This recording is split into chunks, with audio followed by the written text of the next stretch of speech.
Hi, and welcome to Focus on English. This is a calm English podcast for listening and real conversations. Hello and welcome back to the Deep Dive. I'm Max, and today we are doing something a little bit special. We certainly are. Usually, we're digging through stacks of complex news reports, scientific journals. Deep historical archives. Right. But today, we're slowing things down. We are. We're turning our attention to the tool we use every single day to navigate the world. The English language itself. It's wonderful to have you with us. It's interesting, isn't it? We spend so much time focusing on what we say, the facts, the arguments, that we rarely stop to appreciate, how we say it. Exactly. Yeah. And for our listeners who are learning English, or even just those who love language, we have a real treat today. We've pulled together some fascinating source material on one of the trickiest parts of English, phrasal verbs. Phrasal verbs. The absolute nightmares of English students everywhere. I have seen so many learners get frustrated by these. Right. It seems so unfair. You learn the word run. Simple. You learn the word into. Also simple. But you put them together, run into, and suddenly you're not running anywhere and you're not physically going inside anything. It's like a secret code. It really is. It's idiomatic. And the reason we're focusing on this today is because our sources highlight that phrasal verbs are just key to sounding natural. Natural? How so? Well, if you avoid them, you can still be understood, but you might sound a bit formal or maybe like a textbook. Yeah. Using them unlocks that conversational flow. Exactly. It's the difference between sounding like a robot and sounding like a friend. So our mission today is to crack that code. We aren't going to overwhelm you with a list of 100 words. No, we've all tried to memorize those lists, and it just never works. It doesn't. Instead, we're going to master just three. Three extremely common high-frequency phrasal verbs that we found in our source material. So words you'll actually hear. Yes, in movies, in the office, on the street. Quality over quantity. I like it. And looking at our notes here, we have a really nice mix of definitions, some grammar tips that are actually useful. Don't worry, we won't get too technical. And my favorite part, examples from movies. Because nothing makes vocabulary stick like hearing a character say it in a scene you love. Right. So here's the plan.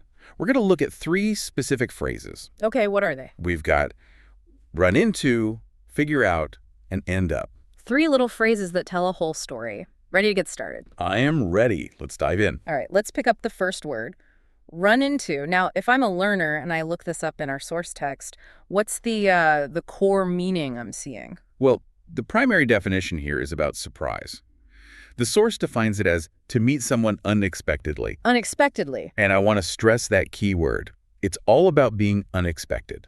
So let's clarify. If I call my mother and say, hey, let's meet for coffee at 2 p.m., and then I see her at the cafe. You did not run into her. No. You met her. You had a plan. Run into requires chance. It requires, serendipity. You're walking down the street, getting a coffee, and suddenly, boom. There's your old boss. There's your cousin. Exactly. Mm-hmm. It's interesting because the literal meaning of run, it implies speed or impact, and into implies a collision. That's a great observation. So even though we're using it socially, it still keeps that kind of energy, doesn't it? That feeling of a collision. It is a social collision.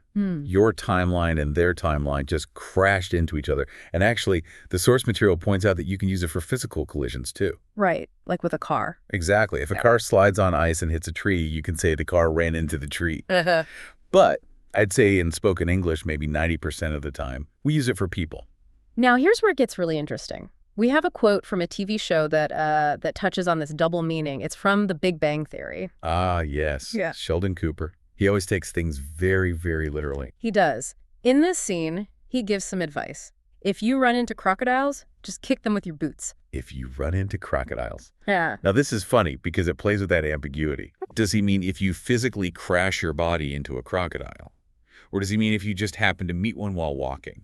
In the context of the show, he means encountering them, meeting them. But I think the advice holds up either way, to be honest.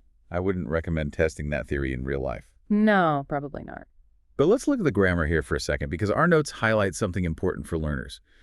Run into is what we call inseparable. Inseparable. Okay, that sounds serious. Can you unpack that for us? Sure. Some phrasal verbs. They let you put the person or the thing in the middle. You can call someone back. Or turn it off. Exactly. But with run into, you cannot say, I ran him into. Oh, that sounds very wrong. It does. The two words run and into, they're glued together. You run into someone. That is a really helpful rule to remember. Keep them glued together. Okay, so besides people, can we run into other things? I see a note here about abstract things. Yes, this is a slightly more advanced usage, but very common in business or at school. You can run into problems. You can run into trouble. Ah, right. Like, I was fixing my computer, but I ran into an issue. Exactly. You didn't plan for the issue. You were just working, and suddenly, surprise, an obstacle. You ran into it. Okay, let's try to make this concrete for the listener. Let's do a little role play. We'll simulate a natural conversation. I'll start. Go for it. So, I had the weirdest morning yesterday. I went to the library to return some books, and I ran into my high school math teacher. No way. Mr. Henderson? The very same. I haven't seen him in, 10 years? That is wild. Did you speak to him? I did. We talked for about 20 minutes right there in the lobby. It was so nice to run into him after all this time. See, that felt very natural. And notice you didn't say, I met him unexpectedly. No. You just used two words. Ran into. Yeah. It's so much more efficient. It flows better. It sets that scene of I was doing my thing and then this happened. Precisely. So that is run into. Meeting by chance or encountering a problem you didn't expect. Got it. Let's move to number 2. This is a personal favorite of mine because I feel like I do this every single day. Figure out. Figure out. This is a powerhouse verb. If you're working in an English-speaking office or even just traveling, you need this word. So how does the source text define it? The definition here is to understand, comprehend, or solve, usually with effort. That effort part is key, isn't it? It is the most important part. If I tell you my name is Ashley, you don't figure that out. You just know it. I told you. Right. There was no struggle. But if I give you a complex riddle or a math equation, yeah, sit there, use your brain, maybe write some notes. You're in the process of figuring it out. It implies a puzzle. Yes. A puzzle, a mystery, or a broken machine. Which brings us perfectly to our movie example. This is from a classic, Star Wars, Episode 4. A very famous line. So Luke Skywalker is looking at this little droid, R2-D2. The droid is beeping and flashing lights. Luke doesn't know what the message is, and he says, "Now let's see if we can't figure out what you are, my little friend." Let's see if we can't figure out what you are. He's looking at a machine. He's checking the wires. He's trying to solve the mystery of this robot. Exactly. He's deducing. And that's why figure out feels so much more active than just understand. How so? Well, understand is this state. I understand. It's passive. Figure out is an action. I am figuring it out. It shows you are working. I think that's why it feels so empowering when you finally say, aha, I figured it out. It feels like a victory. It is a victory. You solve the problem. It gives you agency. Now, what about the grammar for this one? Run into was inseparable glued together. What about figure out? Good question. Figure out is separable. You can split it up. So I could put the object in the middle. You can. You can say, I need to figure the answer out. But to be honest, the most common way we split it is with the word it. I can't figure it out. Yes, that's a set phrase. Hmm. If you're struggling with your English homework, just say to yourself, I will figure it out. It's a great mantra. It really is. Also, looking at the notes, there is a specific structure that often goes with this. We use figure out with question words. Figure out how, figure out why, figure out where. Oh, that is huge. I need to figure out how to change this tire. I need to figure out where the train station is. It's almost always followed by a problem you need to solve. Let's try a dialogue for this one. Imagine we're traveling. Traveling is always full of problems to solve. Okay, we're at a train station in a foreign city. Look at this map. It makes no sense. The lines are all different colors, and I can't figure out which one goes to the airport. Let me see. Okay, the blue line stops here. Yeah. But the red line connects? Oh, I see it. You have to transfer at Central Station. Are you sure? Yes, figured it out. The arrow point's right there. Nice work. You saved us. See? There was a moment of confusion, some mental effort, and then the solution.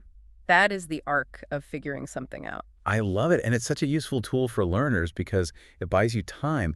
If someone asks you a question and you don't know the answer, you don't have to say, I don't know. Right. You can say, I'm not sure. Let me figure it out. That sounds so much more professional. Yeah. This shows you're willing to try. Okay, we have run into for surprises. We have figure out for problems. Now let's look at our third and final word, end up. End up. This is a tricky one because it deals with the future, but a specific kind of future. How does the source define it? The definition is to finish in a certain way or to become something eventually. Eventually. That word implies a journey. It does. End up is all about the destination, but specifically, it's about where you land after a process. And very often, it's not where you plan to be. Is the nuance, right? The unplanned results. Exactly. If I plan to go to Paris and I go to Paris, I don't usually say I ended up in Paris. You just say, I went to Paris. Right. But if you plan to go to Paris, but there was a strike and you had to take a train to Brussels instead. Then you would say, we planned on Paris, but we ended up in Brussels. Precisely. It highlights the change in plans. It emphasizes the result of the chaos. We have a source example here that's quite famous. It's about the royal wedding in the UK. Yes. The text reads, "The royal wedding may end up being the most expensive event in living memory." May end up being. So they didn't start the planning saying, let's make this the most expensive event ever. But as they added flowers and security and guests, the final result, the end state, was that it became the most expensive. It connects the process to the result. Exactly. Now, I have a massive grammar warning for this word. This is where I think 90% of learners make a mistake. Please save us from the mistake. What is it? After end up, if you want to use a verb, you must use the ing form, the gerund. Okay, so I cannot say we ended up to go home. Never. That immediately sounds incorrect to a native speaker. You ended up going home. You ended up eating pizza. Ended up watching a movie. Yes. That is crucial. End up plus ing. Or you can use a preposition in a place, right? Correct. We ended up in London. We ended up at the party. So it's either a place or an ing verb. This phrase is basically the backbone of storytelling. When you tell a story about your weekend, you're just listing the places you ended up. It is. It's the punchline of the story. We tried to cook dinner, but we burned the chicken, so we ended up ordering Thai food. Perfect example. Let's do a quick role play on that exact vibe. The unplanned evening. Okay. Ask me about my Friday. So, did you go to that outdoor concert on Friday night? I know you had tickets. I did have tickets, but it started pouring rain the moment we left the house. Oh, no. So what did you do? Well, we couldn't stay outside, so we ended up going to a karaoke bar down the street instead. That sounds fun. It was hilarious. We ended up staying there until 2 in the morning. See, that paints such a clear picture. The plan was the concert. The reality was the karaoke bar. You ended up there. And notice I used the ing form. We ended up staying. Perfect. So Yeah. putting it all together, we have 3 really distinct tools here. We do. Let's recap them quickly before we try to combine them. First, run into. The surprise encounter. I ran into my neighbor at the supermarket. It's inseparable, and it implies chance. Second, figure out. The active solution. I need to figure out how to fix my phone. It implies effort, puzzle solving, and it is separable. And third, end up. The final, often unexpected destination. We missed the bus and ended up walking. It takes the ing form or a place. You know, I love trying to weave these things together because in real life, we don't use words in isolation. No, we use them in stories. Context is everything. Can we try to build a mega sentence or maybe a short story using all 3? Challenge accepted. Do you want to try or shall I? I've got an idea. Let me try. It might be a bit silly. Silly is good. Silly is memorable. Okay. I was driving to a job interview, but I got a flat tire. Okay, no problem. I tried to figure out how to change the tire, but I had no idea what I was doing. Effort failing. I've been there. So I called a taxi, but the taxi took the wrong route, and I ended up being late. Unplanned result. But when I walked into the lobby, guess who I ran into? Ooh. The interviewer. He was late, too. That is a masterpiece.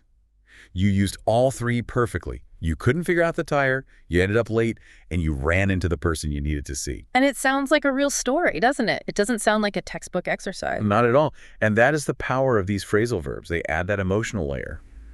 Figure out adds the struggle. End up adds the twist of fate. And run into adds the surprise. If you strip those words away, the story becomes very flat. I did not understand the tire. I arrived late. I saw the man. That seems like a robot or a telegram. Exactly. And we want you to sound like humans, not robots. Unless you're R2-D2. Even R2-D2 had a lot of personality. This is true. So before we wrap up, I want to leave our listeners with a thought. We talked about figuring things out. Yes. Many people think learning a language is just about memorizing. But really, language learning is figuring things out. It's a constant puzzle. I love that perspective. When you hear a new word or a weird phrase like run into, your brain has to do a little work to deduce the meaning from the context. You're constantly figuring out the code. And sometimes you make mistakes. Sometimes you plan to say one thing and you end up saying something else completely funny. And that is okay. That is how you learn. You have to embrace the mistakes. Exactly. So, here is your mission for today, listeners. Don't just let these words sit in your ears. Get them out of your mouth. Write 3 sentences, one for each word. You can post them in the comments, or just say them to your cat. I ran into the kitchen. I figured out the can opener. I ended up taking a nap. Start simple, but make sure you use them. That's how they become yours. And remember, stay curious. English is a wild, weird language, but you can figure it out. We believe in you. Thanks for joining us on this calm, deep dive into vocabulary. It's been a pleasure. See you next time. Bye for now. Thank you for listening. If this podcast helps you practice English, feel free to subscribe. See you next time.